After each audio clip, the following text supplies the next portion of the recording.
quoi ton problème? Tu veux une gifle? Monsieur, vous me menacez pas. Vous ne me menacez.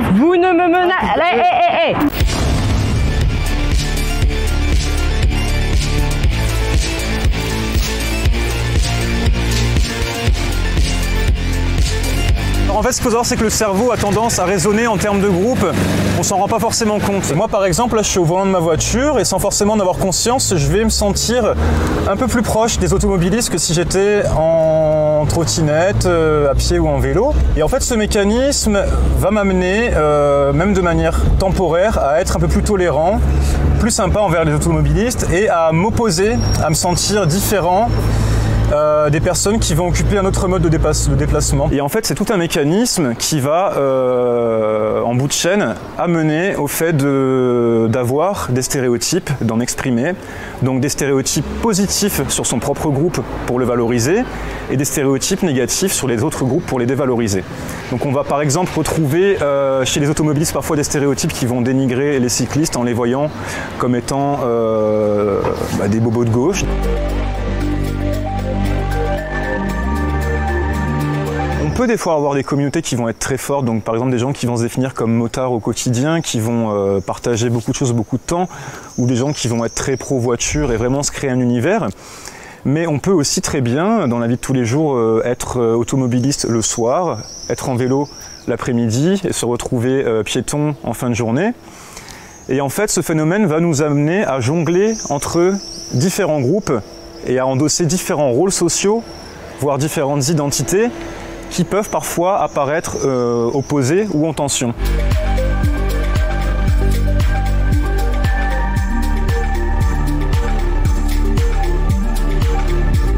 Alors on peut voir des comportements agressifs qui vont être plus ou moins anodins ou dangereux, donc des insultes, des gestes comme des bras d'honneur par exemple, mais aussi des comportements plus dangereux qui vont consister par exemple à venir frôler un cycliste ou faire une queue de poisson, éventuellement à effrayer des personnes ou rouler proche d'un véhicule.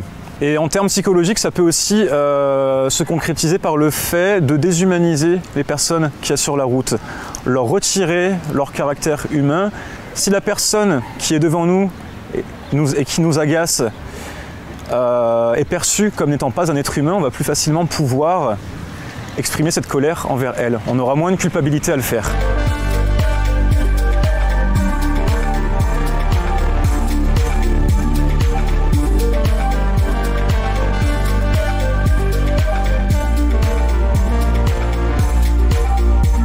Pour la grande majorité des 40 millions de conducteurs français, la voiture génère des comportements spécifiques, des attitudes qu'ils n'auraient pas dans d'autres domaines de leur vie. C'est-à-dire que par rapport à leur santé ou leur compte en banque, ils peuvent très bien être très prudents et au volant, par contre, se mettent à faire n'importe quoi. Et donc c'est bien que la voiture les change.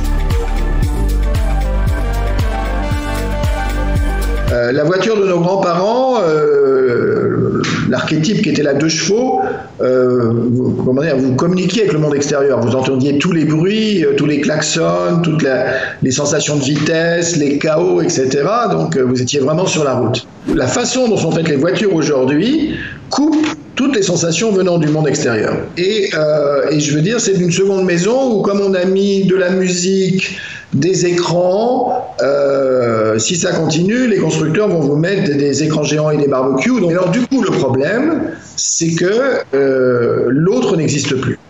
Le conducteur est coupé du monde parce qu'il n'y a plus aucune sensation de la réalité qui lui arrive. Et donc, l'autre n'existe plus. Donc, effectivement, des fois, il va se permettre, par exemple, un degré d'incivilité ou de violence qui ne se permettrait jamais sur le trottoir. Parce que là, ça se fait au vu et au su de tout le monde. Et voilà. Tandis que dans la voiture, c'est comme s'il était chez lui, en fait.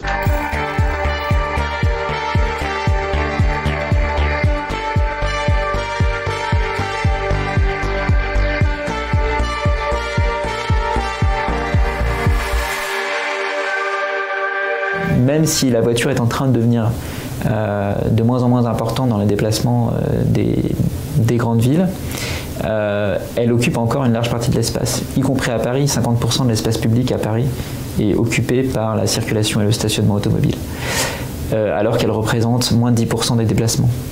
Donc il y a un déséquilibre en fait entre la place qu'occupent les modes et l'espace qu'on leur octroie.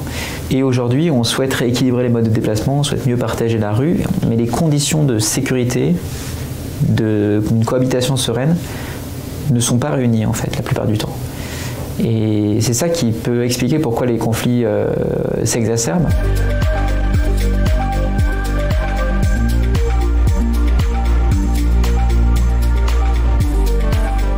On retrouve à l'heure actuelle des chaussées ou des trottoirs qui vont être transformés par exemple pour établir des pistes cyclables. Et en fait ça peut être perçu comme un territoire qui va être retiré aux piétons, aux automobilistes et venir nourrir un peu les tensions qu'il peut y avoir.